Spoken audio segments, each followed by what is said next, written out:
Griff, for more insight on the unprecedented indictment of former President Donald Trump, we're going to be joined now by Brian Claypool, an attorney whose expertise we hope to glean some insight from.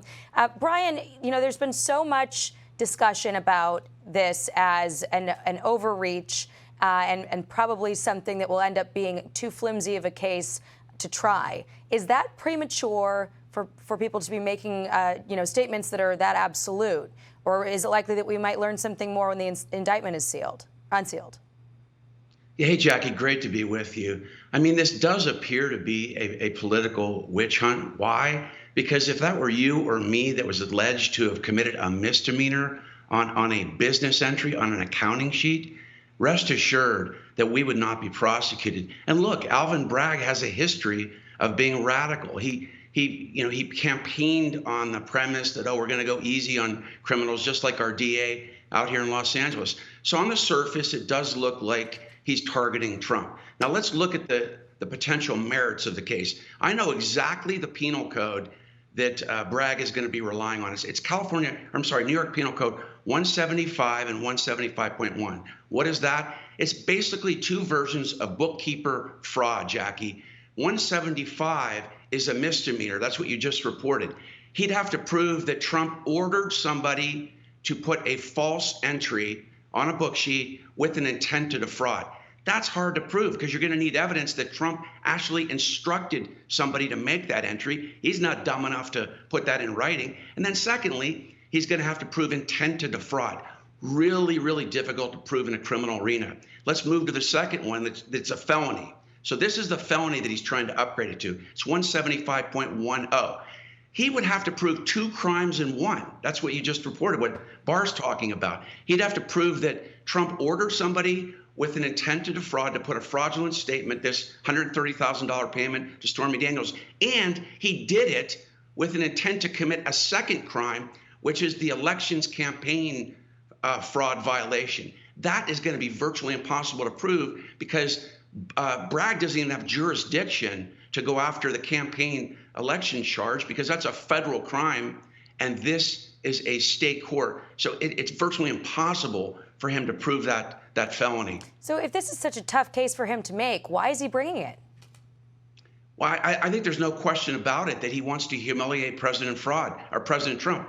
Why am I saying that? Look, let's be clear here. This payment to Stormy Daniels isn't illegal. It was made in 2016, Jackie, and then the feds came in, Department of Justice investigated. They didn't even find a crime. They let it go in 2019. Why would a city prosecutor then wait, Jackie? Let's see. We'll wait another 3 years or almost 4 years to revive this alleged crime because there's an election coming up. Trump wants to run. He wants to get that mugshot of Trump, and he wants to use this to try to prevent Trump from being reelected. It really, really is an abuse of power.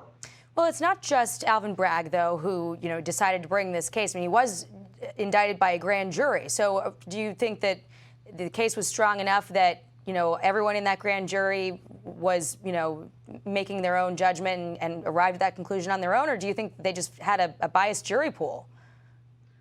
Yeah, Jackie, look, grand juries are very loose and flimsy. I mean, you've heard that phrase, you could indict a Swiss cheese sandwich. I mean, it was clear to me that Bragg was controlling the narrative in this grand jury. Why? Because it was reported about a week ago that he was going to be indicted.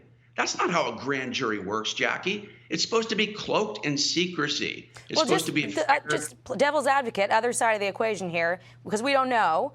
The former president was the one who announced that he was going to be arrested, and there's a lot of reporting to suggest that all of this happening to him is only going to galvanize support for him.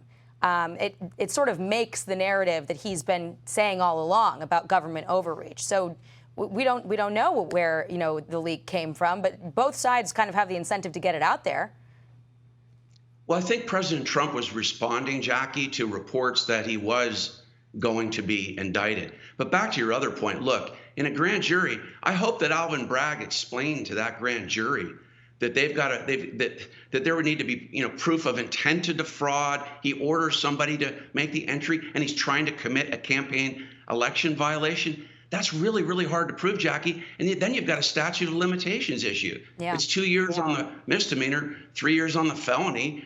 And if I'm Trump's lawyers, the first thing I'm going to do is try to accuse the judge. It's the same judge, by the way, Jackie, that handled the Trump Organization criminal proceeding in 2021. After you deal with the judge issue, I'd file a motion to dismiss all of these charges, lack of jurisdiction, statute of limitations. So look, at the end of the day, anybody can be charged with a crime. You can indict somebody for a crime, but it's a far stretch to turn that into an actual conviction. And Bragg has a hard road ahead. Well, it's certainly uncharted waters that we're in right now, and unclear where we're headed. So we will continue to watch it.